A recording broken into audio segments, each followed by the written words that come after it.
Muy buenas tardes, bienvenidos a este viernes 4 de abril. El día está, ¿cómo está? Y está para lo que está, para que disfruten nuestro programa en esta hora y media, que vamos a hacer un recopilatorio de lo mejor que hemos tenido a lo largo de esta semana. Y hemos decidido pues volver a recordar 3 entrevistas con 3 escritores. Vamos a retomar pues la entrevista que mantuvimos con Ángela Quintas, también la de Sergio Sarria, y terminaremos con la de María Dueñas. Y también hemos escogido 3 exposiciones que nos han parecido súper interesantes y además también recordamos desde aquí pues que hay que visitarlas. Nos marcharemos nuevamente a la Galería Auri para vivir la exposición Silueta entre árboles. Estaremos también en la exposición de Macarena Paneque y terminaremos con Alma y Pasión, que creo que para la época en la que estamos, a la vuelta de la esquina, vamos a tener nuestra semana grande aquí en Sevilla, pues obviamente la tenemos que recordar. Ese es el programa diseñado para el día de hoy. Espero que disfruten muchísimo con este Sevilla TV.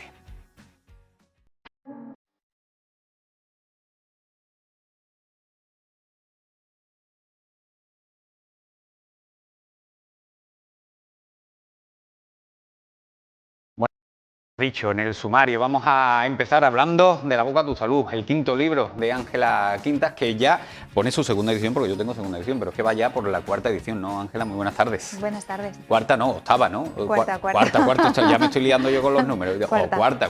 Bueno, que cuarta ya se me dice, gustaría 8ª, pero cuarta. Oye, que no es una mala cifra, ¿eh? No, La no cuarta me quejo, edición, no me quejo. madre mía, ya ha habido muchísima gente que ha confiado en ti, que viene confiando en ti. Y fíjate, te estaba preguntando fuera de cámara una reflexión que creo que es interesante e importante y cómo ha evolucionado también la sociedad en ese sentido, porque creo que ha evolucionado en positivo. Antes, yo creo que todo el que iba a un nutricionista o una nutricionista iba pensando en perder peso, en régimen, y ahora no. Ahora creo que la sociedad ha cambiado, y ha cambiado para bien porque quiere, está sobre todo, sus interrogantes es para comer bien, y quiere comer bien. Claro, aprender a comer, sobre todo. O hay gente que simplemente dice, bueno, estoy bien, pero sé que, por ejemplo, ahora llega una etapa complicada en mi vida, imagínate, las mujeres en la menopausia, y quiero que esto siga funcionando como estoy. O hay, incluso tengo a veces familias enteras que vienen porque realmente dicen, bueno, ahora tenemos niños pequeños, nos queremos organizar, ¿cómo lo hacemos? Y bueno, también puede ser por esa vía. No me quiero desviar del libro, pero ahora que ha dicho familia, tengo una pregunta. ¿Por qué estamos tan encima de los pequeños para que coman bien y cuando son adolescentes nos olvidamos de ellos? Es como que, bueno, pues ya has crecido, ya puedes comer lo que quieras, y ahí es donde se producen quizás los desajustes alimenticios más importantes y que, como consecuencia, de cara a un futuro, pues producen enfermedades y que nuestro cuerpo pues tenga fallos. Fíjate, en el libro dedico un pequeño capítulo a los adolescentes, porque yo soy madre ahora de hijos adolescentes, y de repente te das cuenta que es verdad que sobre los niños pequeños tenemos mucho control sobre lo que comen, pero de repente los adolescentes tienen un poco de dinerito para poder comprar cosas. Entonces, si de repente van a comprarse algo en un supermercado, no se van a comprar un brócoli, que van a elegir alimentos que son ultraprocesados, que no vamos a negarnos que están muy ricos, es decir, que están llenos de grasas, están llenos de azúcares, y por no hablar de las bebidas energéticas, que ese es otro tema que estaría bien tocar. Y es verdad que yo estoy viendo... Yo alucino, de verdad, y creo que todos lo hemos visto, yo alucino cómo se pueden beber una bebida energética de esas características a las 9 de la mañana, de un invierno encima. Sí, y un niño de 14, 15 años que de repente su cuerpo no está preparado para beber eso. Y de hecho estamos viendo ahora en la consulta enfermedades como, por ejemplo, la diabetes tipo 2, ¿no? Que antes relacionábamos con la edad avanzada o con un sobrepeso importante, lo estamos viendo en gente cada vez más joven. Sí, los adolescentes son esos gran olvidados para mí. Sobre todo porque, bueno, le damos una independencia. No sé, yo ahora la mía tiene 6 años todavía. Todavía me queda, pero yo adolescente. recuerdo de decirle a mi madre, no, mamá, yo me hago un bocadillo y ya está, y me voy a la calle rápido y valía. Y bueno, somos más permisivos en ese sentido. Sí, pero es verdad que, fíjate, yo lo que veo en la consulta, ¿no? Que con los niños pequeños veo que, o sea, las madres durante el embarazo se cuidan muchísimo, ¿no? De repente te quedas embarazada y empiezas a cuidarte, y tienen muchas veces mucho control sobre lo que comen los niños pequeños, pero llega un momento que ese control es imposible de mantenerlo, porque llega un momento en el que no podemos tener todo ese control, pero con los adolescentes tenemos que tener cuidado. Sí. Y también con los abuelitos, fíjate, que es otro momento en el que también a veces nos olvidamos, cuando cuando la gente se hace mayor muchas veces tiene problemas en la dentición, de repente les cuesta mucho comer la proteína y ahí a veces encontramos déficits nutricionales importantes y hay que estar muy pendientes de ellos también.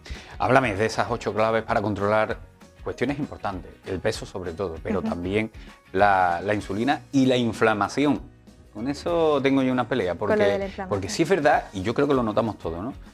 Que no comemos en exceso, pero nos sentimos totalmente inflamados, hinchados, incluso nos vemos más gordos. Ocupamos más volumen. Sí. Claro, fíjate, aquí podríamos hablar de 3 tipos de inflamación. Hay una inflamación en la que yo me doy un golpe y de repente aparece una inflamación, esa la tengo súper bien detectada. Sí. Luego hay otra inflamación que es como y después de comer me siento hinchado, no hago bien la digestión. Ahí podríamos hablar, por ejemplo, de una alteración en la microbiota, es decir, se ha producido un desequilibrio y eso hace que las bacterias no estén en proporciones adecuadas y de repente yo me sienta muy hinchado. Pero luego hay otra inflamación que es la inflamación silenciosa, que es esta que prácticamente no da síntomas. Yo en el libro la describo como si fuera un iceberg en el que solamente estoy viendo la punta, pero cuidado con todo lo que hay abajo, ¿no?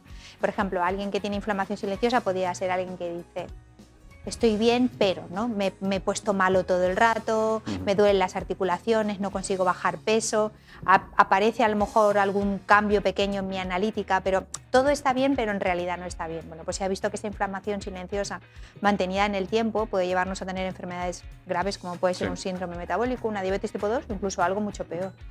Y el tema de ese control de la insulina, porque ahora está un poco de moda, ¿no? La insulina y el fármaco que ahora te lo digo porque no me acuerdo, se me acaba de ir. ¿Cómo? Ozempic. Hay otros. Lo tenía por aquí apuntado, pero no lo veía. Ozempic. Hay otros. Sí, fíjate, mi primer libro salió en el 2017, yo ya hablaba sobre dieta de control de insulina. En la consulta nosotros lo que hacemos es dieta de control de insulina. ¿Por qué?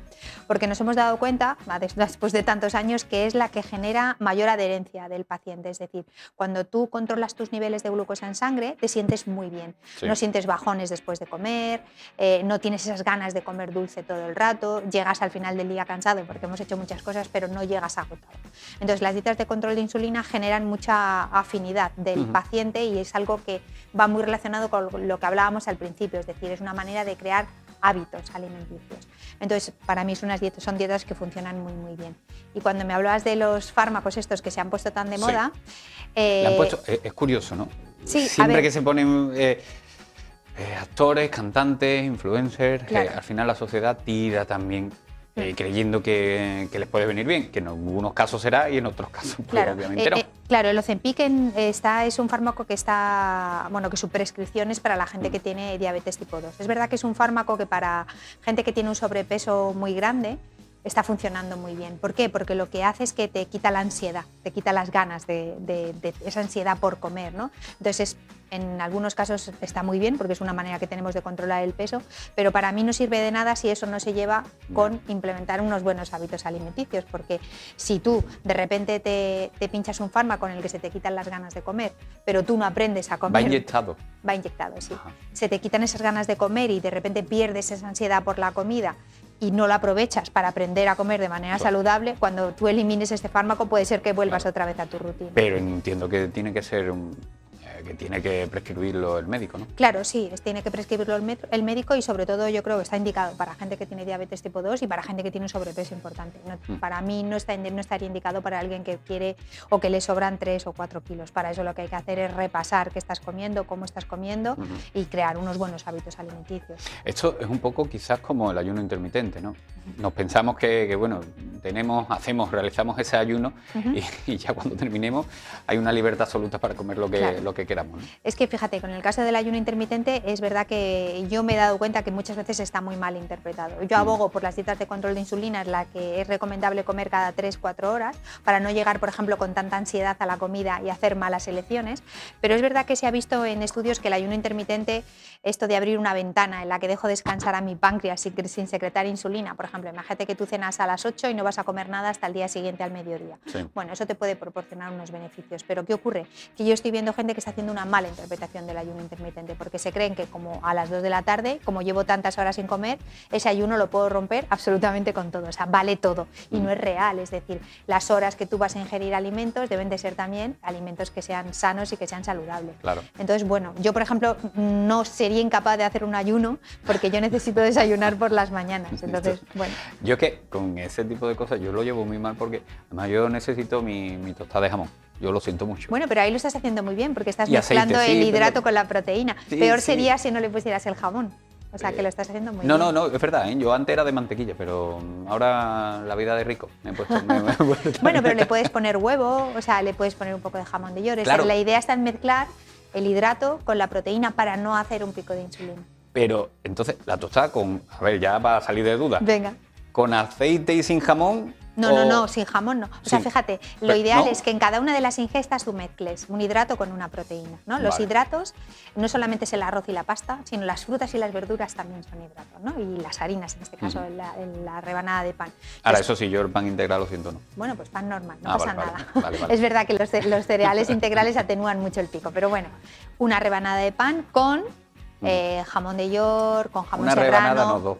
Bueno, en tu caso dos, con huevo y tal, y luego como fuente de grasa saludable podemos ponerle aceite de oliva Sí. o podemos ponerle un poco de aguacate, que también sería una fuente de grasa saludable. Y luego si quisiéramos tomar una fruta, esto es importante, mejor nunca en zumo, mejor la fruta entera. Ajá. ¿Por qué? Porque cuando nosotros hacemos la fruta en zumo, lo que ocurre es que primero la fibra se queda prácticamente toda en el exprimidor y luego de repente se convierte en una molécula de azúcar libre que va a pasar mucho más rápido a tu torrente sanguíneo. Luego Amigo. mejor masticada o en O sea, trozos el enteros. zumo de naranja, no, la naranja. La naranja. La eso naranja es lo más Mucho indicado mejor. y más saludable. Eso es. Después hay otra cuestión que te la habrás encontrado muchísimo, que son las pérdidas, lo de decir no tengo tiempo, que tengo muy poco tiempo. Eso es una excusa Pero no súper podemos no recurrente. tener tiempo para comer. Es decir, piensa que el alimento es nuestra gasolina. Es decir, nosotros no nos planteamos, cuando nos compramos un coche, no nos planteamos que ese coche vaya a funcionar con cualquier cosa. Es decir, vamos, lo que nos dicen, pues Super 95 y le ponemos absolutamente eso. Entonces, no podemos no plantearnos que el alimento que entra en nuestro cuerpo, que es el que nos va a proporcionar todos los nutrientes para poder vivir, sea cualquier cosa. Es verdad que hay veces que vamos un poco como los locos, pero tendré que buscar alternativas, ¿no? O cosas que sean sencillas, pero que también sean saludables. Los hidratos de carbono es otro de las peleas. ¿Cuál te refieres? ¿Los de carga glucémica alta? Sí, Lo que es el arroz y la pasta, Lo ¿no? que es el arroz y la pasta, sobre todo. Ahí sí, fíjate, que te he escuchado en otras entrevistas, que quiero que me resuelvas la duda, porque es la forma que tenemos de ingerirlo, ¿no? Ujú. Y Claro. una pregunta que yo te hago, Vale. bueno, que no te la habrán hecho, y yo soy súper original para estas cosas. Venga. Por la noche. El Hidratos hidrato de carbono, sí. de carga glucémica alta. ¿Te Claro, refieres sí, al arroz y la arroz, pasta? pasta. Mira, el hidrato de carbono es verdad que el hidrato de carbono de carga glucémica alta lo que va a hacer es que me va a dar energía de manera lenta, porque la molécula es una molécula muy larga que mi cuerpo, para que lo entiendas, tengo que ir cortándola poco a poco. Claro, si yo me voy a ir a la cama, no necesito realmente esa energía dada de manera lenta. Entonces es mucho mejor o más recomendable ¿Pero tomar se el- transforman en grasa o no se transforman en grasa? Vale, perdón, Vamos por perdón, partes. perdón, El perdón. hidrato de carbono mejor al mediodía y siempre mucho mejor acompañado de proteína, es decir, un plato de arroz o lo que sea, que luego tenga una buena porción de proteína. Si yo consumo solamente hidratos de carbono, imagínate una comida que fuera, me lo invento, arroz con verduras, ¿vale?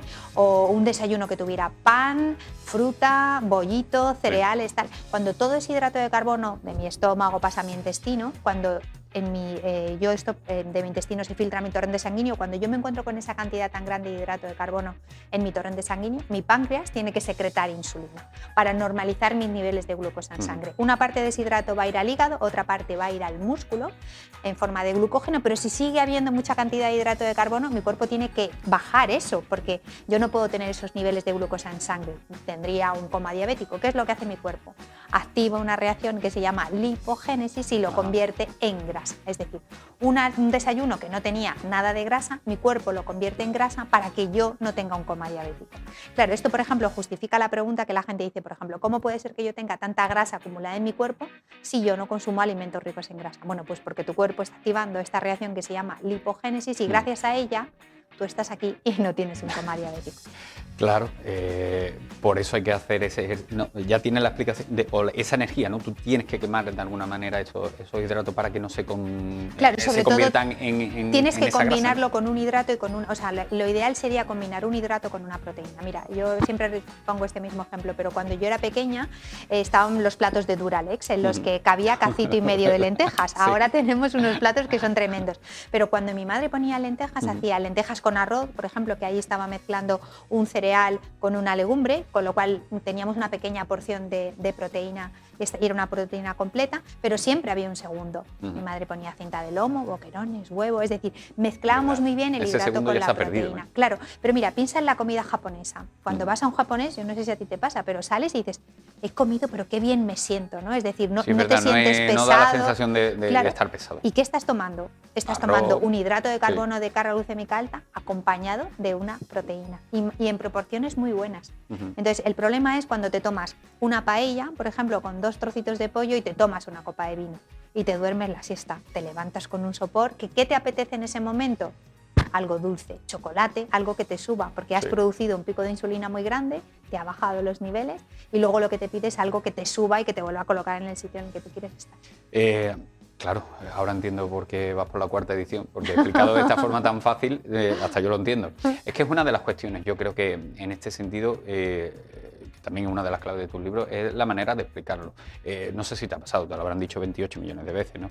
Que al entender la nutrición, al entender estas cuestiones, se asimila mejor lo que tienes que hacer. Claro, fíjate, mira, yo soy química de formación y eso da al principio un poco de susto, porque de repente dicen, bueno, a ver esta química que me va a contar, pero es verdad que si tú no cuentas las cosas de manera sencilla y la persona que está enfrente no te entiende, no te sirve de nada, es decir, no tiene ningún sentido. La idea es, en el libro sobre todo la idea era contar términos o conceptos que fueran un poco más complicados, pero para que la gente lo entendiera y para que la gente lo pudiera llevar a la práctica.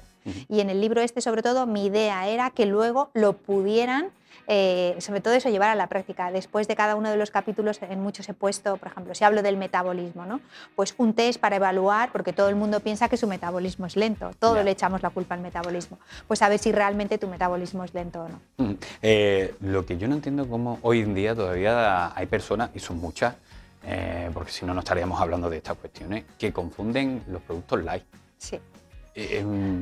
Eso fíjate que no lo llego yo a comprender todavía. Bueno, porque de repente dices, bueno, como esto es light, puedo comer todo lo que quiera porque se light, supone pero que no. Después los azúcares añadidos y todas otras cuestiones no son tan light. Es que sea light simplemente puede ser que tenga un poquito menos de grasa o un poquito menos de calorías que el producto original, pero no quiere decir que porque sea light yo lo puedo comer todo lo que quiera. Y luego también se ha visto que cuando nosotros a veces sustituimos el azúcar de determinados productos, lo que ocurre es que estamos añadiendo edulcorantes y esos edulcorantes ya se ha visto que pueden alterar la microbiota, es decir, que cuidado con todos estos productos light, que otra cosa sería, por ejemplo, los productos 0% de materia grasa, porque ahí lo que hemos hecho es un yogur, por ejemplo, 0% de materia grasa, le hemos quitado la grasa, pero sigue teniendo su hidrato, que sería la lactosa, y su proteína, que sería la caseína.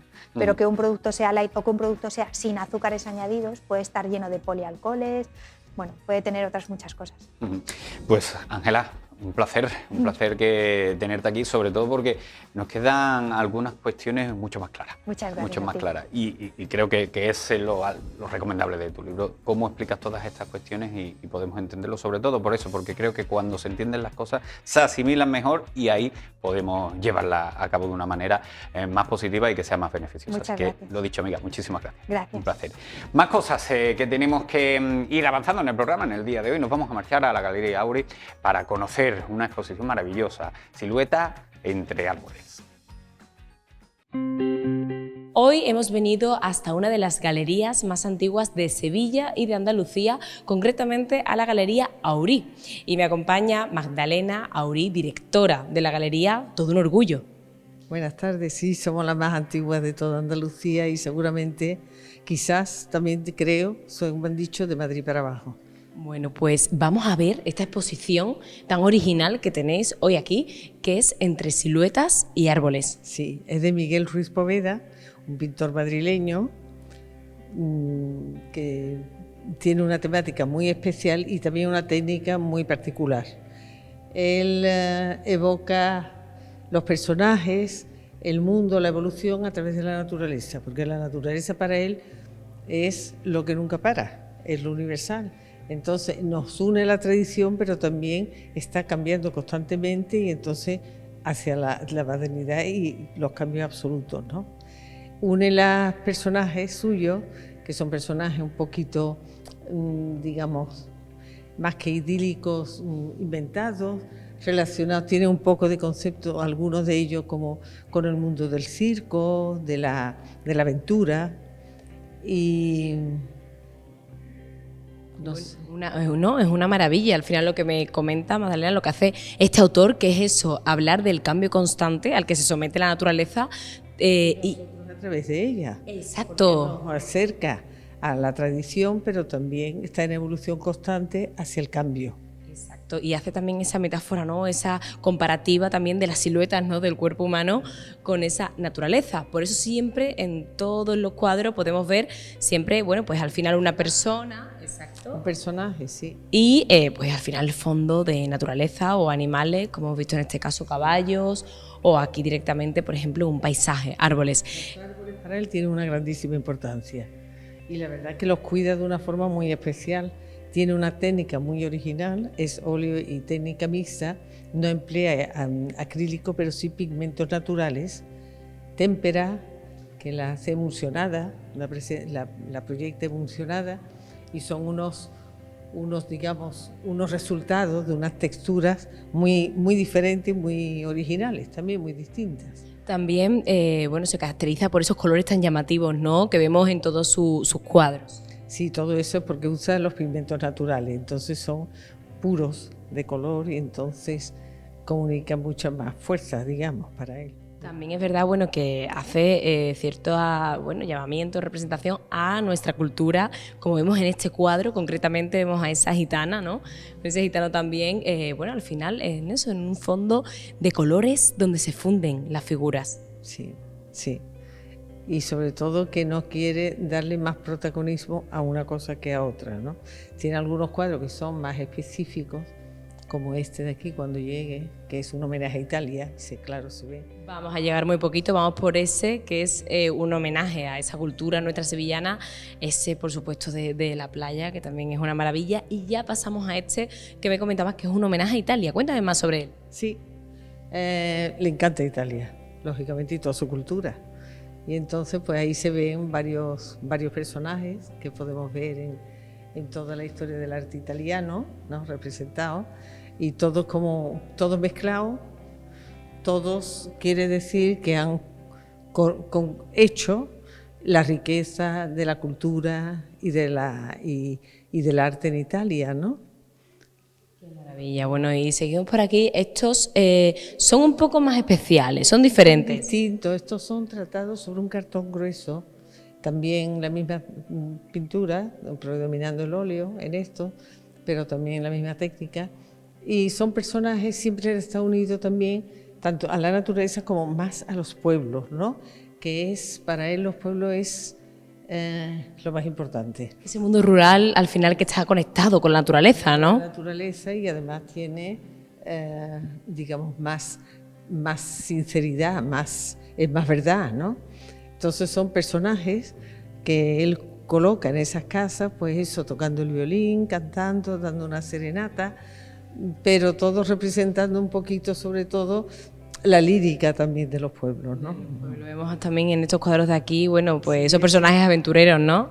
Sí, y también que todos cargamos estamos en equilibrio constante con nuestros problemas, nuestras alegrías, nuestra tristeza y tal, y unos intentan pasar por arriba, como el de los zancos y tal, y sin embargo el otro intenta a ver si los puede saltar sin pensar que la práctica lo puede volver a llevar otra vez a su mismo problema. A asumir y hacer frente a esos problemas de los que tanto nos evadimos. Pues hay que hacer como el otro, ¿no? Que es intentar solucionarlo, intentar sobrepasarlo, ¿no? Y afrontarlo lo mejor que se pueda. Volvemos aquí otra vez a la naturaleza, esos árboles que yo diría hasta que se me hacen un olivo, ¿no? No sé si se ha inspirado en árboles de aquí. China, sí, son ese tipo de árboles sabios, viejos, que vemos tanto por aquí, por nuestros campos, como por Castilla y todo eso también, ¿no? Además apreciamos esa técnica que es muy original, porque tiene cierto relieve con esa pigmentación tan colorida. Sí. Tiene siempre la riqueza de textura, es importante en su obra. Sí. Tenemos por aquí también, bueno, ese mix, ¿no? Un collage. Del árbol, diferentes colores, diferentes, no épocas, pero sí, entre épocas y sobre todo colores, ¿no? Para poder también la evolución de la naturaleza dentro de la creación y dentro de que nos aproxima siempre a un cambio constante, ¿no? Eso es, bueno, este cuadro para mí es de los más impactantes que he visto, ¿no? No sé realmente qué quiere significar o qué quiere simbolizar. Vemos a dos figuras, ¿no? Dos personas en plena naturaleza, pues sin ningún tipo de vestimenta y disfrutando de ella, ¿no? De esos animales, de esos árboles. De los animales de la naturaleza, de las mariposas, del campo, ¿no? De las flores, todo eso. Entonces, un poco la forma idílica de vida que podríamos tener en la relación del ser humano con la naturaleza, ¿no? Debería ser así. ¿Cómo debería? Eso es la forma ideal, ¿no? De vínculo entre nosotros y la naturaleza. Por aquí más árboles con otra técnica también, que aunque es la misma, pero bueno, parece incluso otra, porque es verdad que... Sí, porque uno está mucho más enriquecidos que otros son más solamente el pigmento más puro, más cercano, ¿no? Digamos, y el otro es un poquito más, no angustioso, pero sí que te lleva a un mundo de distintas, las épocas de la primavera, el otoño, todo eso, ¿no? Sí, al final el significado es diferente. Exacto. Y ya aquí terminando el recorrido, que casi, porque tenemos otro también en tu despacho, paisaje, que sí, ahora lo veremos también, pero antes de ver ese último, vemos aquí de nuevo, bueno, pues unas figuras también como haciendo una especie de juego, ¿no? También imagino que hace una simbología con la vida. Sí, es exactamente, ¿no? Aquella con el poliedro que está ahí, la otra sin embargo saltando, la otra está preocupada buscando soluciones, la otra libre saltando a su eso. Y esta, la del trapecio, que es una mujer embarazada, y está feliz, ha soltado una mano porque se ha dado cuenta que el bebé se le mueve, o sea, es unir siempre la vida con el movimiento, con el cambio, con la relación, ¿no? Qué maravilla, ese cuadro es precioso, no se podría casi terminar de otra forma.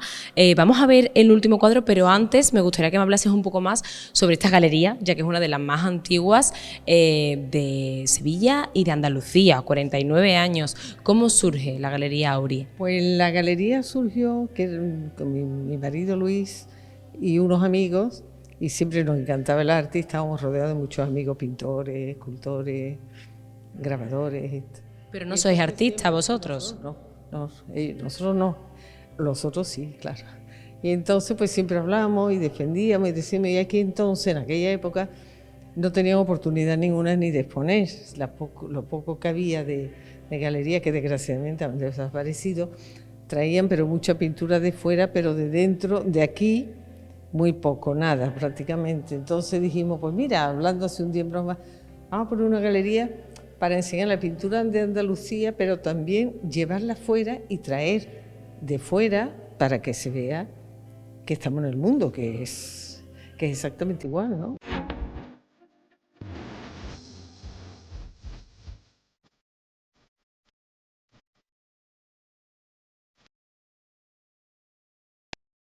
Muy buenas tardes, tenemos un gran programa por delante en Sevilla TV en este 2 de abril y lo hacemos comenzando con lectura, con una buena lectura o incluso con una buena serie. Cuando nadie nos ve, la edición de bolsillo que ha editado Buquet de la novela que ha creado Sergio Sarria, que está con nosotros. Muy buenas tardes. Buenas tardes, muchas gracias por invitarme. Un placer tenerte aquí, Sergio, además también como seguidor tuyo, como lector tuyo. Es un placer tenerte en esta casa, en PTV Sevilla, en Sevilla TV, para, oye, vuelve cuando nadie nos ve, tanto el libro como a la pequeña, gran pantalla. Exacto, sí, es como, yo suelo decir un poco, me está ocurriendo con este libro, que es como un triple bypass, no llega a desaparecer, ¿no? Viene de 2019 y entre cuando ocurrió el rodaje en Morón de la Frontera, volvieron a salir ediciones nuevas y ahora que otra vez ha salido la serie, ¿no? en streaming, pues se ha vuelto a reeditar y me parece que bueno, que es todo positivo. ¿Cómo estás?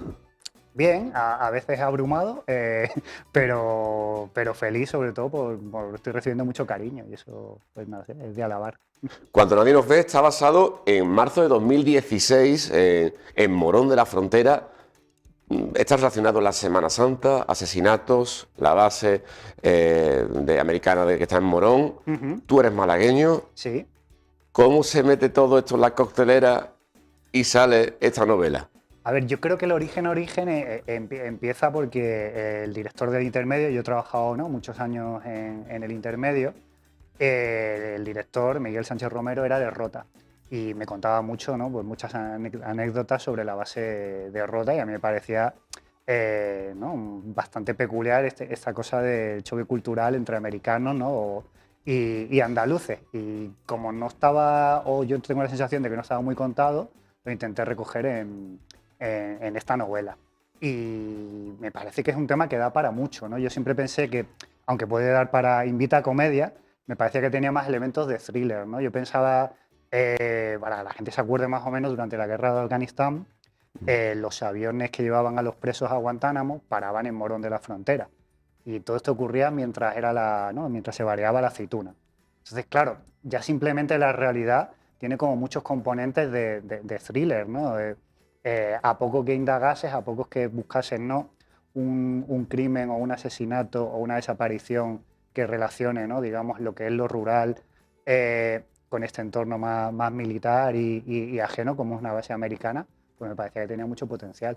Y además vincularlo en algo tan folclórico, algo tan propio como en un pueblo, que puede ser en verdad cualquier pueblo de Andalucía, la Semana Santa, meterlo todo eso en la coctelera, como tú dices, que está muy presente también los olivos, está muy presente lo rural, está presente la trama americana, los estamentos también, tanto Guardia Civil, policía y militar, y meterlo todo con la Semana Santa. Sí, la Semana Santa, además, yo no sé qué opinas tú, pero yo tengo la sensación de que muchas veces nos lo han contado nuestras fiestas desde fuera y con una mirada normalmente o clasista o un poco casi de bárbaros, ¿no?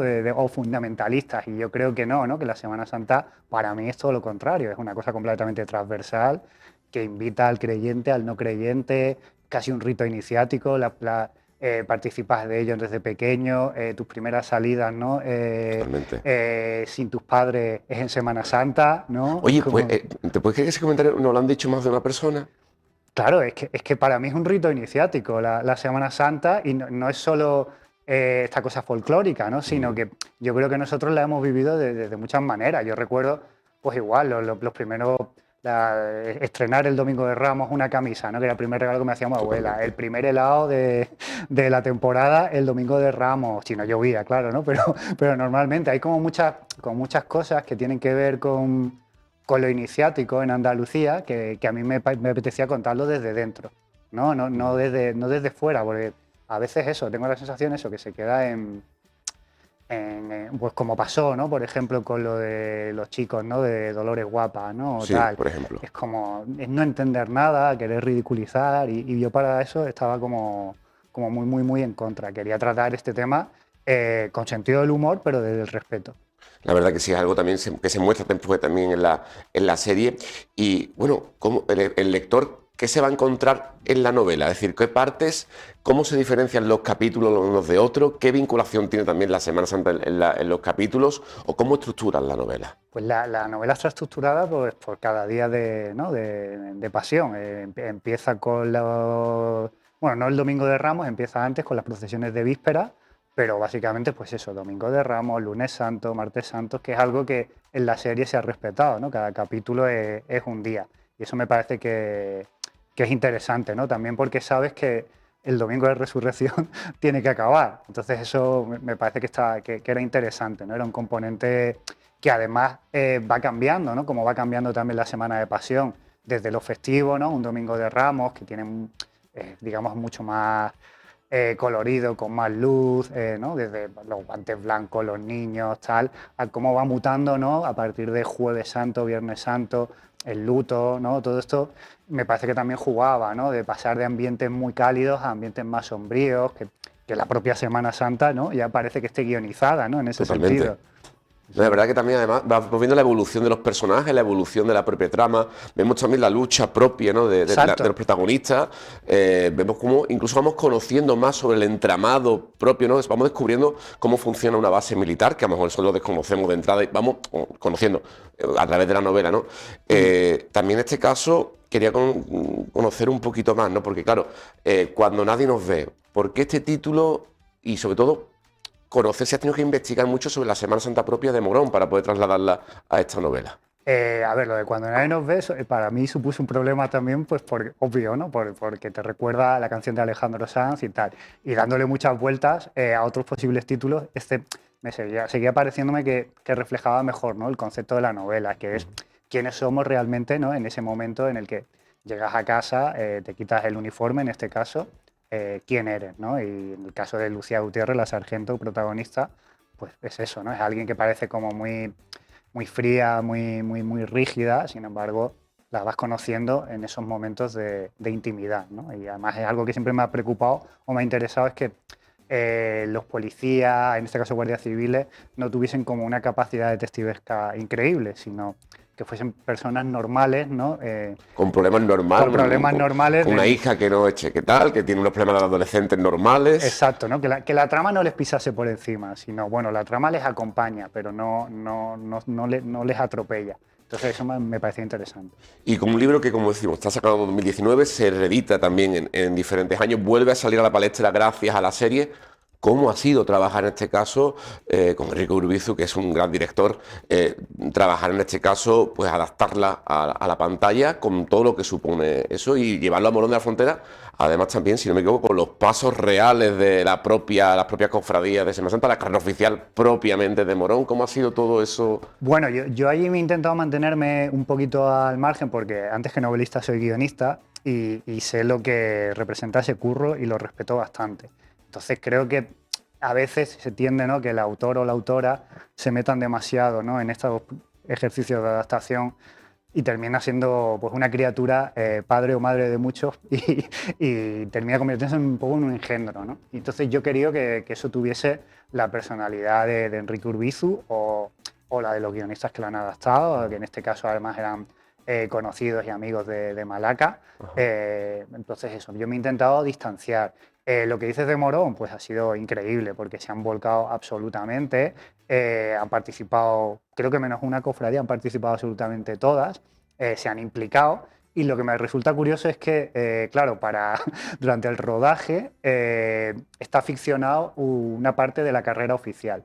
Sí. Pero como ha quedado también en el pueblo, creo que se estaba votando si cambiarlo para adecuarlo a cómo salía la serie porque realmente favorecía, ¿no?, mucho más lo estético. Entonces me parece que eso es muy bonito, ¿no? La novela ha planteado, o la serie ha planteado un dilema que estaba en el pueblo social. Oye, pues mira, no hay mal que por bien no venga, ¿no? Sí, eso me parece que habla bien, ¿no? De cuando, pues, por ejemplo, Enrique lo tenía muy claro, ¿no? También esta cosa de respetar la Semana Santa o el sentimiento cofrade o tal, y de hecho me pareció muy divertido en el Festival de San Sebastián donde se presentó la serie. Él estaba explicándole a los periodistas, ¿no?, para gente que venía o de Vallerie, o cosas así, le estaba hablando de retranqueo, de igualada o tal. Entonces, me parece que está guay. Sí, exacto. Me parece que eso, que no es esa sensación de que ha venido algo de fuera y arrasado, ¿no?, sino que se ha nutrido una parte y otra, ¿no? El pueblo y la gente que ha estado, ¿no? Maribel Verdú contaba que no conocía lo que era la Semana Santa o no la había vivido y se va con una sensación de que le traspasa, ¿no?, que le emociona. Y eso me parece que es interesante. Como has dicho, eres guionista, has creado series con Malaca, Nasdrovia.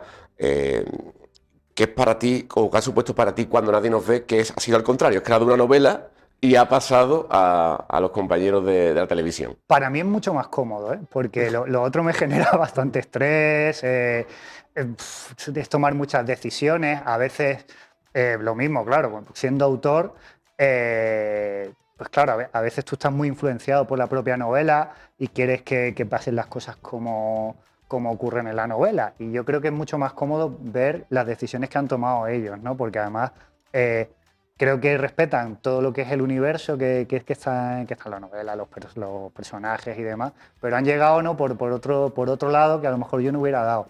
Y me parecen bastante más interesantes y cómodos, sobre todo. Hombre, la verdad es que en este caso es más la relación, y aquí tienes el escrito, tú ya a partir de aquí haces lo que tú buenamente quieras, ¿no? Exacto.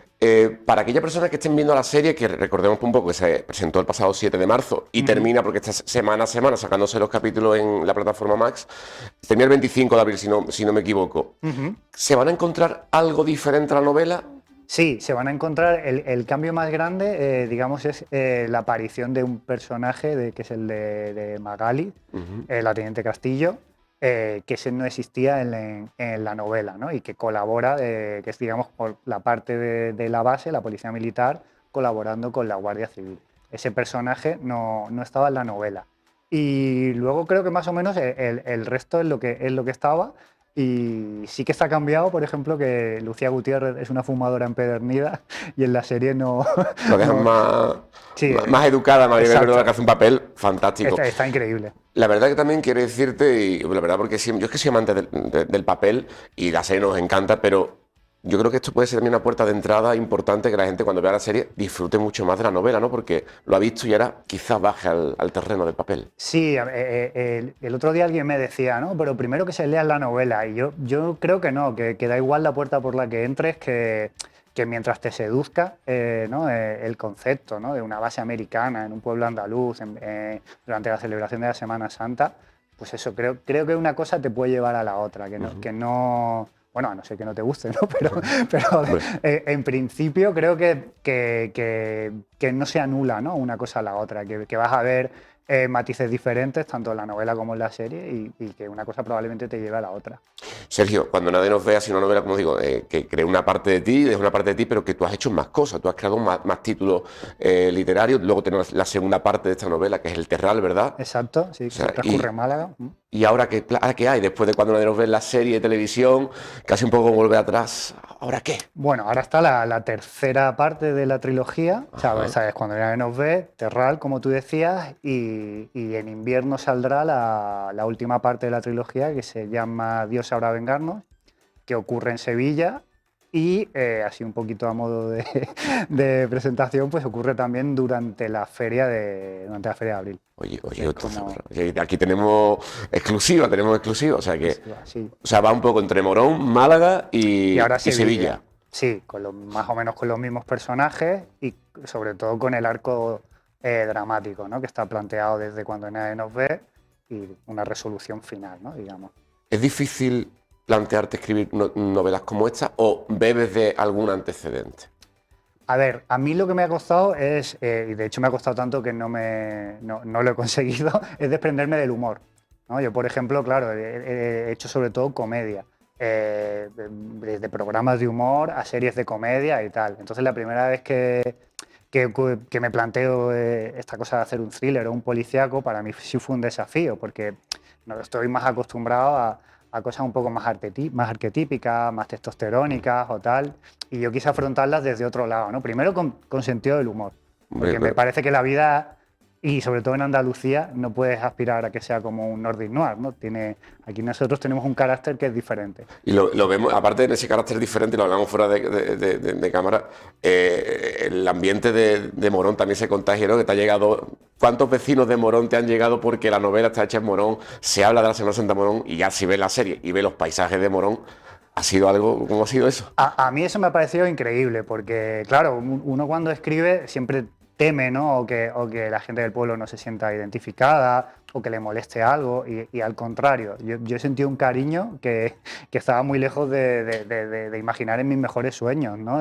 Gente ha sido muy, muy, muy amable, no ha parado de darme las gracias por algo que obviamente no es una cosa mía, de poner Morón en el mapa. Y bueno, no, y eso os habéis puesto vosotros solos. Otra cosa es que la gente tenga la oportunidad ahora de conocer la Semana Santa, ¿no? Que mucha gente no lo sabe, pero no está declarada bien de interés, ¿sabes? Como que es una Semana Santa bastante potente, ¿no? Dentro de eso, y de eso, pues bueno, sí que lo agradezco, pero... La verdad que es que digo, en casa, por ejemplo, mi familia, la verdad que ha sido también algo bastante comentado, bastante esperado, o sea, la serie la verdad que se estaba esperando y es todo un honor y un orgullo que tú lo hayas escrito de esa forma, porque ya para ir rematando la entrevista, ¿por qué tenemos que leer a Sergio Sarria?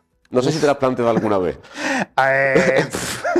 No sé, es una pregunta complicada porque no me suelo tomar muy en serio, entonces como, bueno. ¿por qué leerme a mí? Pues bueno, no lo sé. Yo creo que lo único que puedo vender es un poco lo que te digo.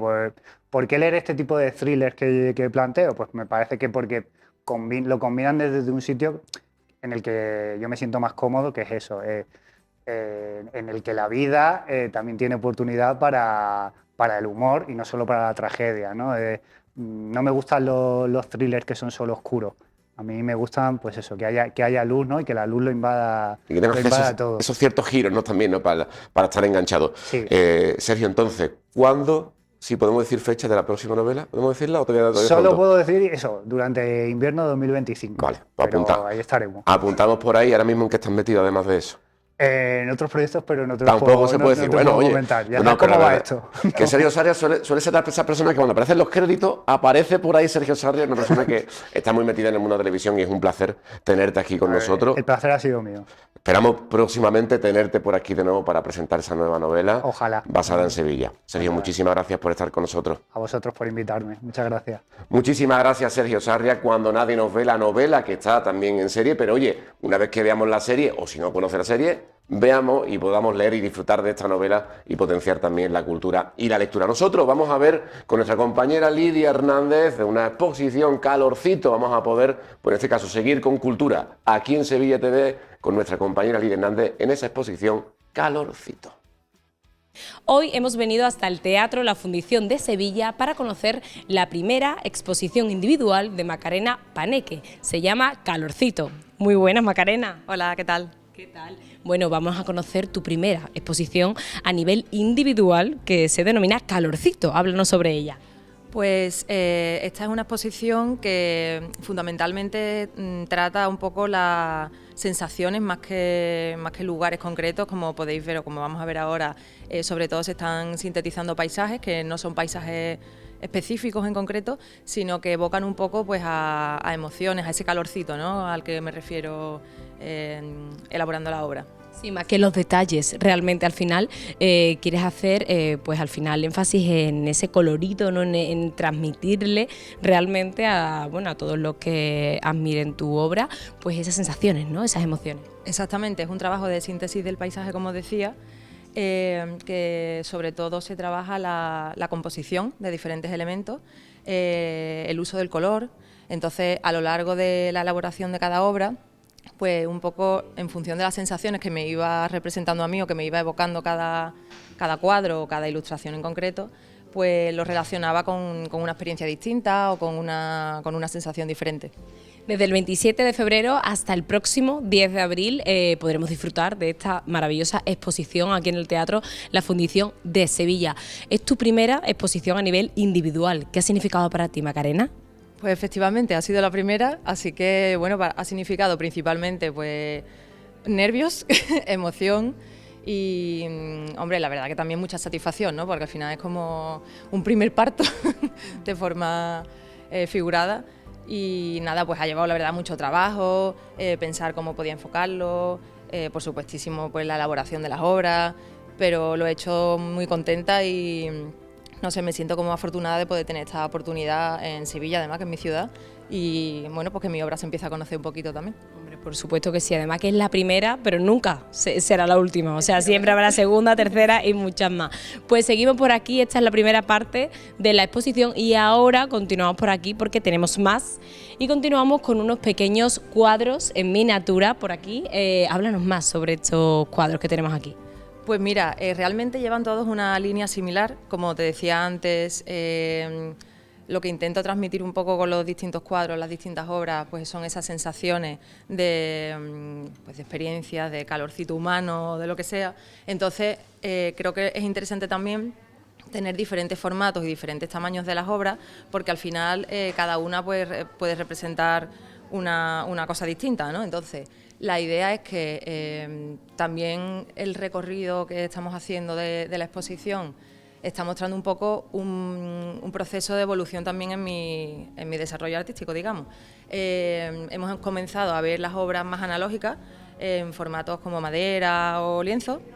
Y luego vamos a continuar, en este caso por ejemplo aquí tenemos las de papel, con técnicas también analógicas como spray y tinta, y luego al final están las técnicas más digitales que curiosamente son las que comencé primero, hace un par de años. De hecho esa parte de la última parte son ilustraciones que hice hace 2 años en un momento así en el que bueno pues estaba en un momento de cambio y comencé a ilustrar estos paisajes o estos lugares que formaban parte de mi imaginario. Me gustaría que nos hablases más, Macarena, sobre ti, sobre tu evolución en tu carrera profesional y cuál es tu vínculo con el arte. ¿Cómo empieza tu carrera profesional o cómo llega el arte a tu vida? Pues mira, este camino es largo. Mi vinculación con el arte realmente existe desde que soy pequeña, porque mi madre es artista, mi padre ha trabajado también en el mundo de la televisión y desde pequeña, ya te digo, pues he estado rodeada de un montón de estímulos artísticos. Yo tenía en casa papel continuo en la pared y pintaba, tengo carpetas con tropecientos dibujos que hacía cuando era pequeña y siempre he estado vinculada un poco al dibujo, a la pintura y tal. Hice cursos de pintura de pequeña y demás. Pero realmente mi formación reglada, digamos, no está relacionada con el arte, la inicial, porque yo hice pedagogía, llevo muchos años trabajando en el sector de la educación, pero es verdad que hace unos años pues me di cuenta de que ese impulso, ¿no?, del gusto por lo artístico y por la pintura y por la expresión era algo que me encanta, y entonces empecé a formarme en técnicas de ilustración, en ilustración editorial en general y también en distintas técnicas de pintura. Eso fue hace unos 7 años más o menos. Y comencé a investigar un poco de forma autodidacta también tanto aprendizaje como diferentes aplicaciones o diferentes proyectos personales, y poquito a poco pues la gente empezó a conocer mi trabajo, sobre todo inicialmente pues personas cercanas, ¿no?, que es lo que casi siempre sucede al principio, y ya luego empecé a tener algunos clientes que en ese momento yo creo que no los podía llamar ni clientes ni siquiera, pero se fueron convirtiendo en... Pues sí, empecé a, digamos, a abrir un poco más esta línea a nivel profesional, hasta hoy. Hasta hoy, bueno, y hasta hoy con tu primera exposición individual, o sea que hasta hoy has conseguido pues muchísimo, porque no todo el mundo llega ni a su primera exposición, o sea que te felicito. Seguimos por aquí, Macarena, y ya estamos finalizando esta exposición. Cuéntanos qué encontramos aquí, porque vemos colores más apagados aquí, ¿verdad? Sí, como te decía antes, esta parte, que es la última de la exposición, digamos, es curiosamente la primera que empecé a trabajar en esta línea. Entonces, son, como se puede ver, paisajes un poco imaginarios, ¿no?, porque tampoco representan paisajes concretos, se pueden ver como figuras que evocan a montañas o acantilados, siempre hay un elemento común que es el sol o la luna. Eso te iba a decir, al final, bueno, ese calorcito lo tiene que dar alguien, ¿no? Y es el protagonista de tu exposición. Claro, claro. Tiene ese elemento que es, digamos, como el hilo conductor de toda la obra, pero igualmente creo que la representación o la interpretación es un poco libre, ¿no?, porque incluso cuando inauguramos la exposición hubo gente que me decía que le parecían pues soles, lunas, que parecía que estabas como en el espacio, otras personas que se identificaban más como con las vacaciones cuando se van a la playa, en fin, hay diversidad de interpretación que al final es, yo creo, lo que intento transmitir con la exposición, ¿no? A mí me gusta una última frase que pongo en el texto que es que cada uno es como es, pero al final todos buscamos el calorcito. Entonces es un poco la búsqueda de esa sensación placentera o de eso que nos hace sentirnos alguien dentro de un todo, que nos conecta con otras personas.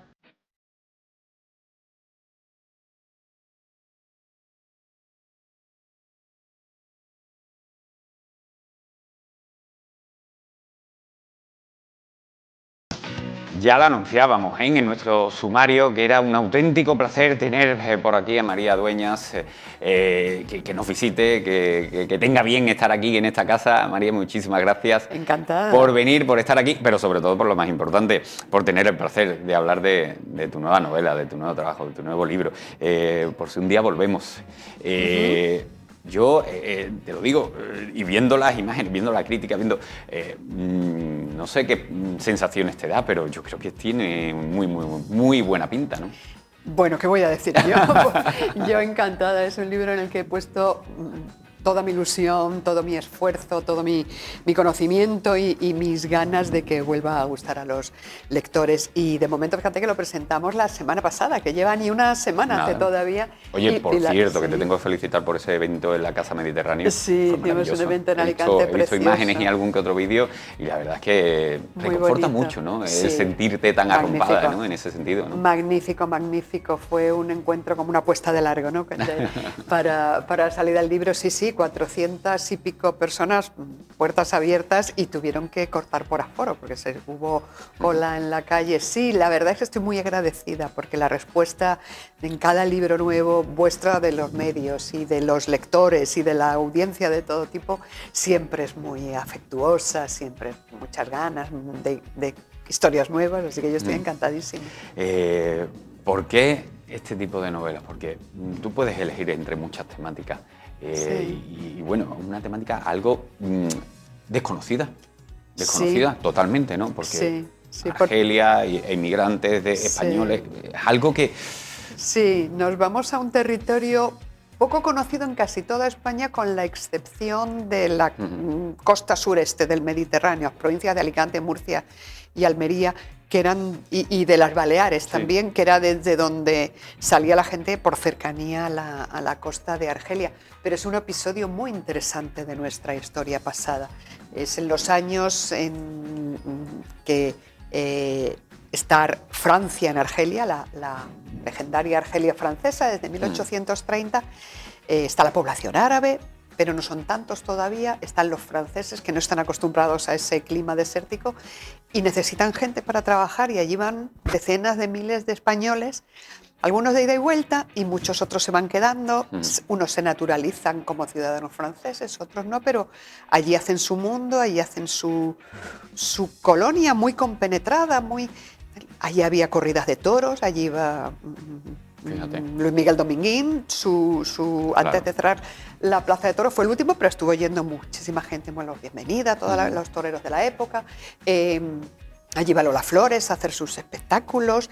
Allí se hablaba una mezcla de español mezclado con francés, con valenciano, con un poquito de árabe, con un poquito de italiano, porque también había gente. Era un poco un territorio de mestizaje, ¿no? Sí, había sus estratos, o sea, desgraciadamente el sustrato árabe era el más maltratado por la colonización. Los franceses que llegaban, pues, digamos, los burócratas, los grandes empresarios, los tales estaban arriba, y luego había una base enorme de trabajadores inmigrantes, y esa mayoría era española, algunos más.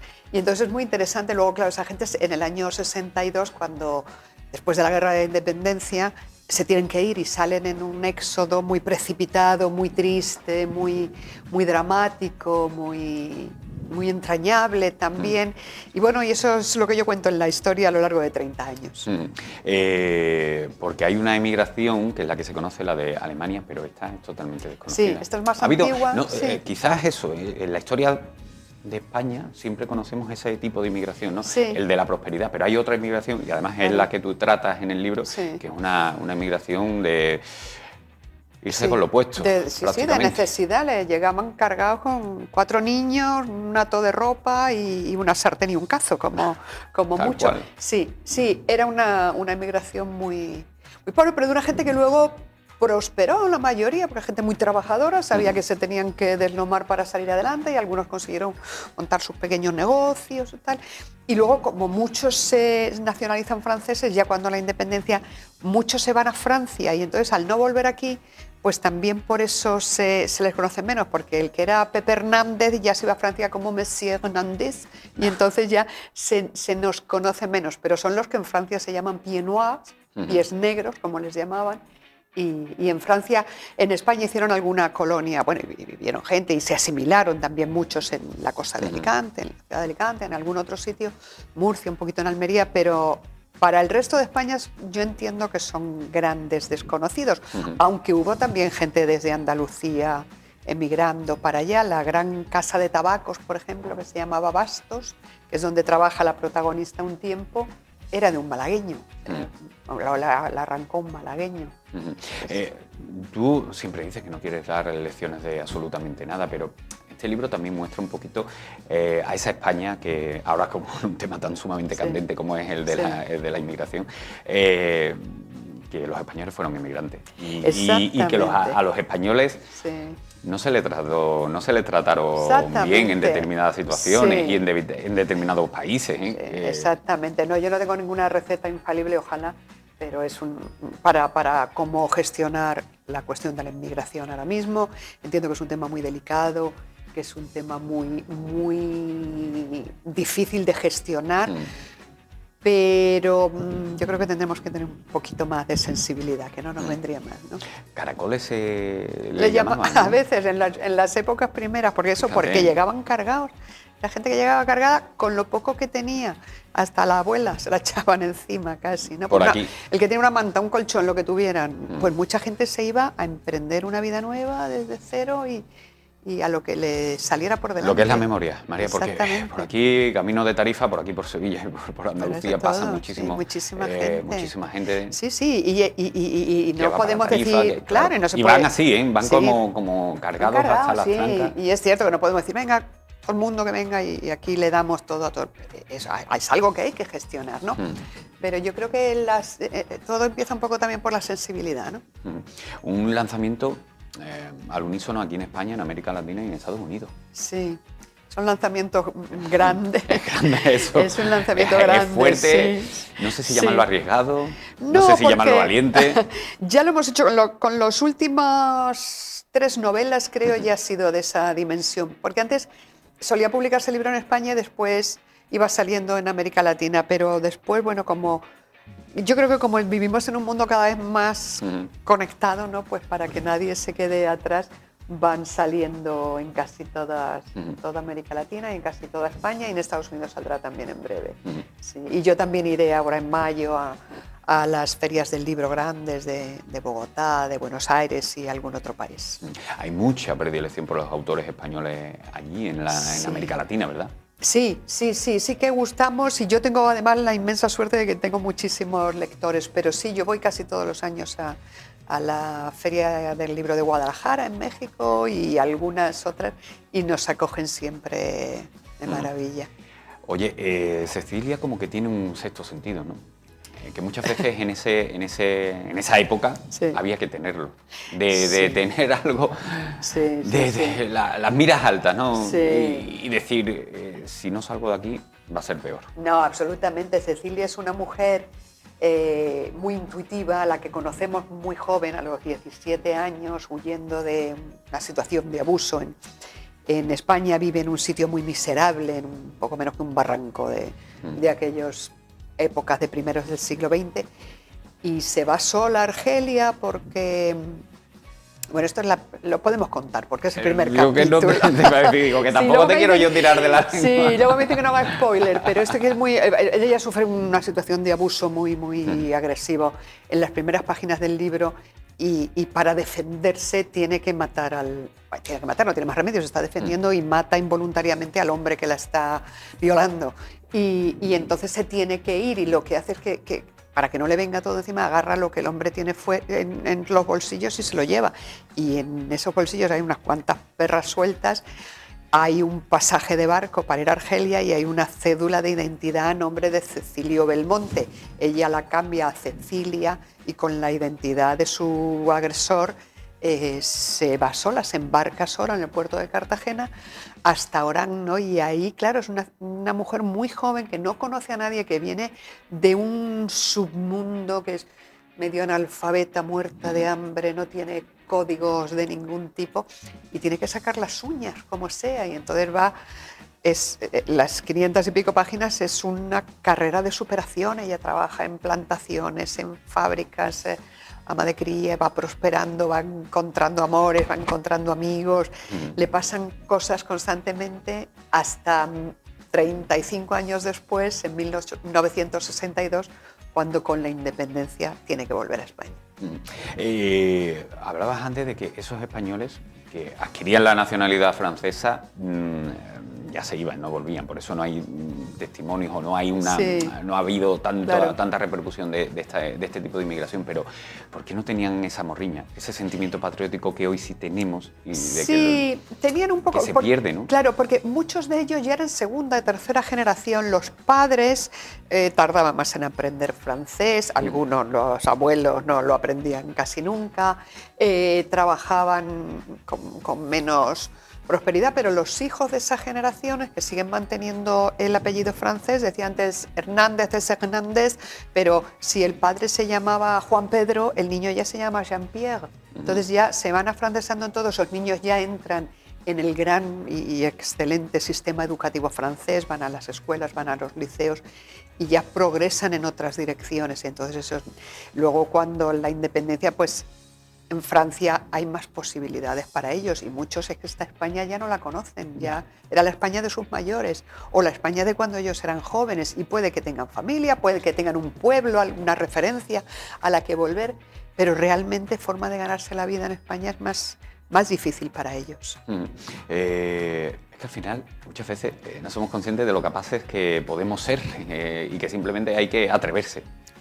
Sí, y es verdad que un ejemplo, Cecilia es un ejemplo. Exactamente, cuando a Cecilia la vida la empuja, si no en condiciones normales ella nunca habría dado ese paso de irse, pero cuando la vida la empuja ella ya saca las uñas y va hacia adelante y se cae 1000 veces y tropieza y se rompe, pero siempre saca el coraje para reemprender su camino, ¿no? Es una mujer muy trabajadora, como eran casi todos estos, gente muy trabajadora, gente muy animosa, muy solidaria, se apoyaban unos a otros. A Cecilia la van apoyando un montón de mujeres todo el tiempo, de forma espontánea, no es una red de solidaridad, asociación de mujeres ni nada por el estilo, pero una la ayuda y le da un poco de comer y otra le presta ropa cuando la necesita y otra la enseña a leer cuando ve ella que siendo tan inculta no va a ir a ningún sitio, y entonces eso la va arropando y la va haciendo una mujer muy, muy sólida. ¿Qué te ha costado más, María, la documentación o estructurar la novela? Para mí siempre es más difícil escribirla que documentarme, porque claro, cuando tú estás investigando... Era un tema que había que escarbar a fondo, que eso no te lo ibas a encontrar en la superficie. Yo además busco por todas partes, saco tentáculos, entonces leo mucho, leo información, digamos, seria, académica, pero leo prensa de la época, novelas que de este momento, y una cosa fundamental para mí que puedo hacer, he podido en casi todas mis novelas, es hablar con gente que mantiene esa memoria. Los testimonios humanos son magníficos. Eso es oro, ¿eh? Eso es oro, absolutamente. Ahora en Alicante, cuando hicimos la presentación, tuve la suerte inmensa que me acompañron en el Estado 4 personas vinculadas a la Argelia hablaron francesa. Del territorio, hablaron de todo, claro, y había un señor, Joe Toroja, que tiene 95 años, pero la memoria perfecta y casi hace llorar a las 400 personas que allí habéis sentadas, porque esa nostalgia de su mundo. Otra señora, Eliana Ortega, que tiene ya 70 y me hablaba de cómo el libro le devolvía los olores, las calles de su niñez, el mar, la luz, porque yo intento, con toda esa documentación, yo lo que intento es recrear universos, ya no contar, yo no quiero dar lecciones, ¿no? Pero quiero recrear universos. Esto es como el cuadro de las meninas, crear el ambiente, la atmósfera es lo complicado. Exactamente, lo que tenemos delante de los ojos es esto está ahí, eso no es incuestionable. Ahora, dota todo eso de un mundo propio, de un universo propio, ¿no? Entonces a mí me gusta mucho trabajar con planos de la época, fotografía de la época, porque te haces una idea muy clara de cómo era aquel mundo, que ahora es una ciudad árabe totalmente distinta. Qué curioso, ¿no? De una novela que querías probar, o que, bueno, a todo lo que te ha cambiado la vida. Pues sí, porque yo escribí El tiempo entre costuras, mi primera novela, mientras era profesora de universidad, tenía niños por casa, tenía una vida ocupadísima, como la tenemos todos, y decidí escribir una novela sin tener la menor idea de qué iba a pasar con ella, pero tuve la inmensa suerte de que los lectores la acogieron con un entusiasmo magnífico, la prensa enseguida os hicisteis eco en los medios y así fue creciendo la bola de nieve y hasta ahora. Ahora escribes con esa misma, no llamarlo ilusión, porque la ilusión siempre, pero sí. No sé si llamarlo ilusión, alegría, si llamarlo, porque claro, ahora hay algo de presión habrá, aunque tú no lo quieras ver así. Sí, pero yo no... presión, sí, entiéndeme, sí, no sí, presión sí, de tiene que ser un exitazo, no, pero sí una cierta responsabilidad, no presión, sí, responsabilidad. Responsabilidad sí, pero tampoco te creas que me preocupa mucho. Yo me vuelvo a encerrar en cada novela como si fuese la primera. Construyo una burbuja invisible con mis libros, con mis documentos, con mis fotografías, con mi gente con la que estoy hablando constantemente, que me va contando cosas, o a la que voy a ver con mis viajes. Estuve en Orán también. Y a partir de ahí me aíslo bastante del mundo. No me presiona para nada. Hombre, es verdad que cuando yo escribí El tiempo entre costuras iba un poco a salto de maza, ¿no? Como decimos coloquialmente, porque claro, tenía que terminar una clase y me encerraba corriendo a escribir un rato. Ahora es más cómodo porque me he profesionalizado, digamos, ¿no? Y tengo todo el tiempo que yo quiera, no tengo presiones por parte de mi editorial. Además, yo soy una escritora no lenta, pero no tengo ninguna intención en sacar un libro al año ni nada por el estilo, ¿no? Me tomo mi tiempo para trabajar a gusto, sin prisa, dedicándole a cada libro el tiempo y el espacio que merece. Y bueno, y así sumamos ya 6. Lo que también me ha llamado mucho la atención, que Misión Olvido es tu novela favorita de todas las que tienes. Pues, bueno, ahora mismo es por si un día volvemos. Siempre es la última. Siempre es la última. Siempre es la ¿no? última. Pero yo creo, y lo digo repetidamente, que es el día que yo ya deje de escribir y ya sea una viejita, si es que llego y tengo la suerte, y eche la vista atrás, yo creo que Misión Olvido será mi novela favorita. Porque al final... Porque, a ver, el tiempo entre costuras... Sí, pero... No sé, no es por el éxito, sino porque es la novela, es tu primera novela, entonces... Sí, pero ¿sabes? No, en ese sentido, por supuesto que adoro el tiempo entre costuras, pero ¿sabes qué? Misión Olvido es la que tiene más de mí dentro, más de mi mundo, claro. Porque es la más contemporánea, la protagonista es una profesora que me solían preguntar mucho en la promoción, ¿pero eres tú? ¿Es tu alter ego? No, no soy yo para nada, pero podría ser una amiga cercana, una compañera de la universidad, una hermana, alguien muy cercano. Entonces, en ese sentido, es la más cercana a mí, no lo sé, y le tengo un cariño especial. Pero vamos, ahora mismo yo aquí a muerte con Cecilia, y por si un día volvemos. Para ir finalizando, María, yo sé que para el tiempo entre costuras te llamaron muchísimas productoras. Sí. Pero si yo he hecho mi trabajo, también he indagado un poquito, ¿y actrices? Te llamaron también para... Sí, me llamó mucha gente. Aquello fue una... Pero que te llamasen actrices directamente para decir, oye, yo quiero ser cine. Aquello fue una sorpresa absoluta, porque mira, El tiempo de costura salió en junio de 2009, va a hacer este año 16 años. Yo era una desconocida, salió con una tirada pequeñita, pero empezó a crecer. Salió en junio y en septiembre ya teníamos encima de la mesa distintas invitaciones para sumarnos a proyectos. Unos querían una película, otros querían una serie corta, otros querían una serie larga, productores, cadenas, actrices que se postulaban, oye, que yo Sira, que yo quiero ser Sira. Eso no te... Porque, claro, productoras ven el proyecto, pero que una actriz... Pues esa es la magia de la... No me vas a decir que actriz, ¿verdad? No me lo vas a decir. No puedo. Bueno, yo lo intento. Yo por lo menos yo lo intento. No puedo, pero esa es la magia de la literatura, ¿no? Que nos ilusiona y los personajes como que salen de las páginas y cogen carnalidad humana y inspiran y para que actrices quieran decir, yo quiero este personaje, yo me quiero meter aquí dentro. Y ya para finalizar, porque ahora sí el que me mata es mi realizador, Juanma, que me mata, pero no, es que te lo tengo que preguntar. ¿Tú no sentiste o no te aconsejaron o no quisiste, te complicaste la vida mucho? Porque aquí lo fácil es cuando una productora viene decir, coger dinero y corre. Pero tú no, tú te involucraste mucho. Sí, yo me involucré y me alegro de haberlo hecho. Me llevé unos cuantos ratos malos, pero no, y lo sigo haciendo en todos los proyectos en que trabajamos. Sí, porque yo creo que podemos aportar los autores, aportamos nuestra creatividad, nuestro sentido de... Y el hecho es que casi todos los escritores que están ahora viviendo adaptaciones de sus obras entran incluso como productores ejecutivos dentro de muchos, pero entran ya en equipos creativos con más dimensión. Y eso yo creo que es bueno para todos.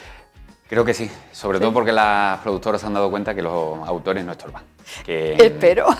Que ayudan a que todo sea un éxito. Yo creo que sí, que todos remamos hacia el mismo sitio. Pues María, muchísimas gracias. Muchísimas gracias por esta nueva novela, muchísimas gracias por estar aquí y sobre todo muchísimas gracias por este ratito, esta charla tan maravillosa. Estoy encantada porque cada vez que vengo a Sevilla me tratáis con un cariño magnífico, es una ciudad a la que adoro, tengo muchísimos lectores y de verdad que es una delicia venir a veros. Pues lo dicho, amiga, que muchas gracias. Hasta siempre. Bueno, más cosas que tenemos que tratar en el día de hoy. Estamos a las puertas de la Semana Santa y vamos a vivirla de una manera diferente, con una experiencia inmersiva, en una exposición que está en el Pabellón de la Navegación, que nosotros hemos ido a visitar de la mano de nuestra compañera de Lidia Hernández, Alma y Pasión. Hoy hemos venido hasta el Pabellón de la Navegación para conocer la última exposición cofrade que tiene lugar desde el 24 de enero hasta el próximo 20 de abril. Me acompaña David Vaca, muy buenas. Buenas. ¿Qué tal? Uno de los promotores de Alma y Pasión, la exposición que abarca ahora mismo las inmediaciones del Pabellón de la Navegación. Cuéntanos más sobre esta exposición, ¿cómo surge? Bueno, nosotros somos una empresa que se dedica a hacer salas inmersivas, ya hemos estado en diferentes puntos de España y de Europa y bueno, teníamos ganas de hacer algo aquí en Sevilla y qué mejor punto de encuentro que la Semana Santa, ¿no? Bueno, nada más entrar, nos vemos aquí unas fotografías ya, bueno, tenemos aquí a la Macarena, tenemos otros Cristos, cuéntanos qué encontramos. Bueno, aquí tenemos los principales titulares, es verdad que al final cada cofradía pues tiene su sello, ¿no? Pero principalmente como hay mucho turista, mucho foráneo que viene a ver Semana Santa, pues la verdad es que son los que más les pueden sonar, ¿no? Son los más conocidos, ¿no? Vale, pues por aquí tenemos esas primeras fotografías que son una obra de arte. Seguimos por aquí y nada más entrar nos encontramos que tenemos aquí, bueno, pues una escultura de la Giralda y varios palios, varios pasos en sí. Cuéntanos. Bueno, esta es una colección cedida por Pedro Vaca, por la familia. Este hombre ya falleció y bueno, tenía esta colección de diferentes pasos, diferentes elementos, pues los llamadores, los estandartes, y esto es hecho artesanal porque está pintado a mano. Una obra de arte también, una maravilla, nada más entrar, encontrarnos bueno, pues con esa colección de esa familia que nos comentas. Y seguimos con más imágenes porque estamos en la primera sala. Tenemos que decir que bueno, hay una primera sala que bueno, está más predominada por el tema de las fotografías y después pasamos a esa experiencia inmersiva de olores y de sensaciones, que es ya la última parte de la exposición. ¿Qué encontramos aquí? ¿Qué fotografías? Pues mira, esta zona es la zona expositiva, la hemos llamado una zona fotográfica. Esta es una sala de espera, digamos, dinámica, ¿no? O sea, en vez de estar a la gente esperando fuera a darle paso directamente ya a la sala inmersiva, pues tenemos aquí una sala fotográfica en la cual pues esta parte es fotografía histórica. Podemos ver una de las salidas del Gran Poder, por ejemplo, en 1914, tenemos la primera salida de los estudiantes desde su sede actual, una antigua foto del cachorro saliendo desde su antigua sede.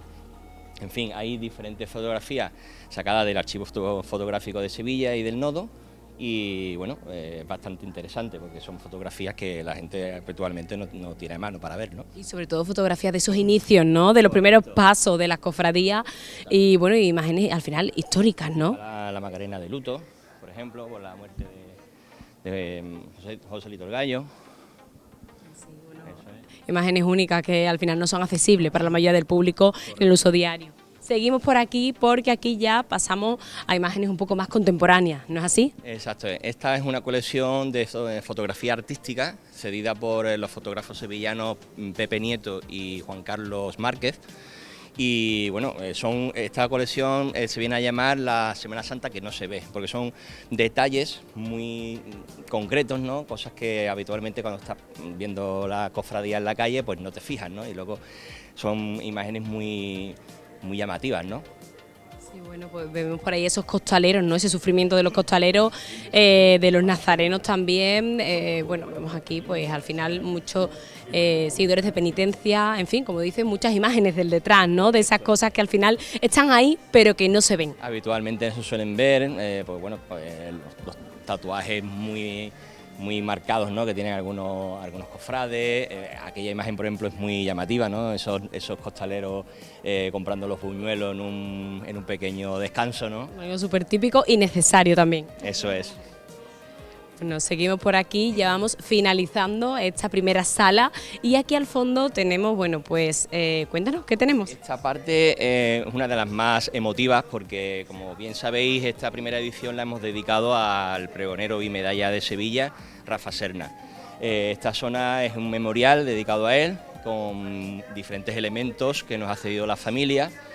Aparte de que tenemos en una pantalla, como veis, el pregón que magistralmente dio en su momento, en el año 2016. Una maravilla de pregón. Una maravilla. Y bueno, todo esto es imágenes y elementos que nos han cedido la familia.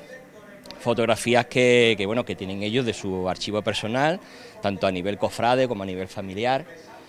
Fotografías de aquel pregón, de la parte del backstage, de cosas que no se vio. Tenemos lo que es la portada, la parte de adelante de la carpeta donde se guardó el pregón. Tenemos los manuscritos del pregón, los tenemos aquí, si me acompañan, mira. Aquí tenemos, esta es la libreta manuscrita, que la tenía su mujer, Magdalena, la tenía en un cajón guardada. y que bueno, de manera exclusiva pues la tenemos nosotros aquí porque es una cosa extraordinaria que yo creo que el público debe de conocer, ¿no? De cómo expresó y volcó ese pregón, ¿no? Realmente al final. Son versos que están prácticamente hechos de corridos, ¿no? O sea, es una creación prácticamente virgen desde principio hasta final, sin tachones, y es una maravilla, ¿no? Tenemos aquí un rinconcito, ¿no?, de él también para traerlo un poco más cerca también a esta exposición. Y bueno, un homenaje sin duda único.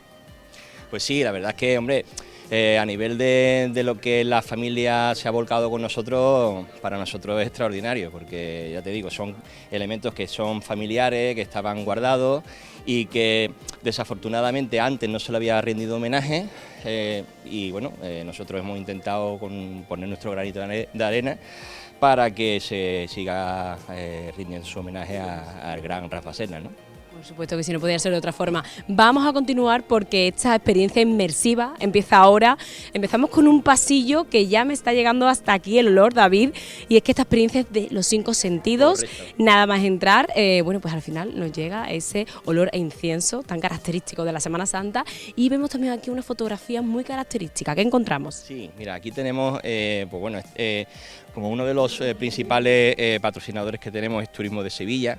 Pues ellos nos han cedido diferentes elementos de fotografía turística, ¿no? O sea, para que el turista que venga a nivel nacional o a nivel internacional, pues que pueda disfrutar de algunas fotos muy bonitas de la ciudad, ¿no?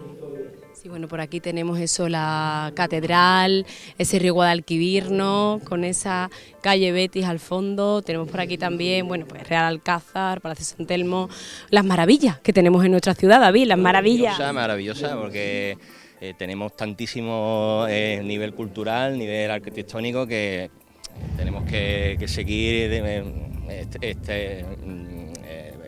exportándolo, ¿no?, al exterior, ¿no? Por supuesto que sí, es que no nos cansamos, porque al final tenemos maravillas aquí en Sevilla y no nos cansamos al final de hablar de ellas y de exponerlas, como bien dices. Y ahora llegamos a la que yo creo que va a ser mi parte favorita de la exposición, que es esta sala inmersiva, que bueno, cuéntanos antes de entrar qué vamos a encontrar. La sala inmersiva está dividida en diferentes partes. Lo hemos concentrado en diferentes conceptos, o sea, no está Domingo de Ramos, lunes, etcétera, sino que está por conceptos. Nos hemos ido a alma, madre, pasión, nazareno, silencio, o sea, son elementos muy concretos que la gente va a hacer suyos, ¿no? Y como te digo, todo está bañado del pregón maravilloso que dio Rafa, diferentes píldoras que hemos puesto de manera concreta para que la gente lo viva y lo sienta y salga de aquí pues emocionada, como así está siendo, de hecho. Bueno, pues vamos a dar un paso ya y vamos a verla en primera mano, que creo que está empezando, ¿no? Una nueva ahora mismo, está empezando. Bueno, entramos en estas sesiones cada hora y cada media hora, o sea, cada 30 minutos, en punto y a las y media. Y ya te digo, es una sala inmersiva en la cual tenemos proyección en las 4 paredes y en el suelo, y la gente lo tiene que disfrutar. ¿Qué capacidad tiene esta sala para esta experiencia? ¿Cuántas personas pueden disfrutar de ella? Un aforo de 200 personas. 200 personas que imagino que se estarán más que completando ahora mismo con esta exposición. Por sesión, sí, exactamente. 200 personas por sesión, porque como te digo son cada 30 minutos. Ahora, por ejemplo, estamos un poquito más tranquilos porque se acaba de ir un colegio por la mañana, que tenemos sesiones para colegios e institutos. Y bueno, aprovechando que veníais vosotros, pues hemos concentrado ese espacio ahí para poderos atender sin tener aquí un poquito de ruido, ¿no? Sí, que ahora mismo lo tenemos solo para nosotros, somos unos privilegiados, pero que no es lo usual, que normalmente en cada sesión está o lleno o prácticamente casi lleno. Estaba empezando, me has dicho, la sesión, tenemos, bueno, al final una experiencia, eso, 360 grados, 4 paredes, también suelo. ¿Y cómo empezamos? ¿Qué estamos escuchando ahora mismo? Pues ahora mismo estamos escuchando, después de haber escuchado el intro, este periodo es el que le llamamos fervor. Es el segundo periodo después del intro, es un periodo en el cual pues bueno, vamos a poner a flor de piel pues cosas muy típicas de lo que la gente siente por el mero hecho de salir, ¿no? El que sale o el que no sale, cuando desgraciadamente el año pasado tuvimos muchísima lluvia y hubo muchas cofradías que no salieron, y bueno, y aquí están reflejados pues detalles muy específicos de lo que es el sentimiento propio que tiene la gente con la semana grande que tenemos, ¿no? Por ahí también imágenes, bueno, pues tenemos ahí hace poquito que no se ha visto en la cámara, pero un costalero también ha abrazado a su mujer llorando, como dices, esa pena, también se reflejan pues, esas emociones, tanto del que sale como del que no sale, porque al final son emociones y sentimientos que se viven igual, esa emoción, ese énfasis. Cuéntanos, David, ¿por qué habéis elegido ese título de Alma y Pasión para esta exposición inmersiva? Bueno, a ver, como ya comenté en alguna ocasión, para nosotros son dos términos muy definitivos de lo que significa para definir nuestra semana, ¿no?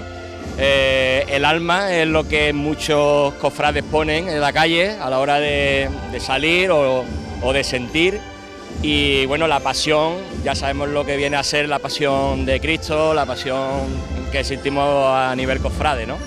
Bueno, sí me decías que eso, que al final la exposición es una maravilla, pero desde su nombre hasta su final, o sea, empezando por su nombre y acabando en esta sala, con esta experiencia tan maravillosa, que bueno, cuéntanos más sobre ella, tiene una capacidad bastante amplia para muchas personas que quieran disfrutarla, cuéntanos también qué duración tiene esta, bueno, proyección. Esta parte final, que es la parte inmersiva, tiene una duración de 25 minutos, con esos 5 minutos de desalojo y realojo del siguiente grupo que entra. Y bueno, y ya te digo, y tenemos la zona previa que la gente puede disfrutar sin tiempo. O sea, el que venga con más margen pues podrá disfrutar más tiempo de la sala de fotografía, el memorial y demás. Y luego puede aprovechar cada hora o cada media, o cada en punto, cada y media, poder entrar en la sala inmersiva. ¿Cuál es el horario para todas esas personas que quieran venir a disfrutarlo ya para finalizar, para que se animen? Pues mira, estamos abiertos todos los días, de lunes a domingo. Entre semana estamos de 10 a 2 y de 4 a 8. Y luego los fines de semana estamos hasta las 10 de la noche. Pues bueno, eso es lo que hemos ofrecido en el día de hoy, un programa donde hemos recordado pues estas 3 entrevistas que yo creo que son súper interesantes y también las exposiciones a las que hemos visitado esta semana, especialmente pues esta última, Alma y Pasión, una experiencia sobre la Semana Santa, sobre los momentos icónicos de la Semana Santa que se puede vivir, que se puede contemplar también en el pabellón de la navegación. Nos vamos a marchar, nos despedimos, esperamos que hayan disfrutado, que sigan disfrutando a lo largo de esta tarde y que sobre todo descansen mucho este fin de semana. Nosotros volveremos el lunes con más Sevilla TV a partir de las 6 de la tarde. Hasta el lunes.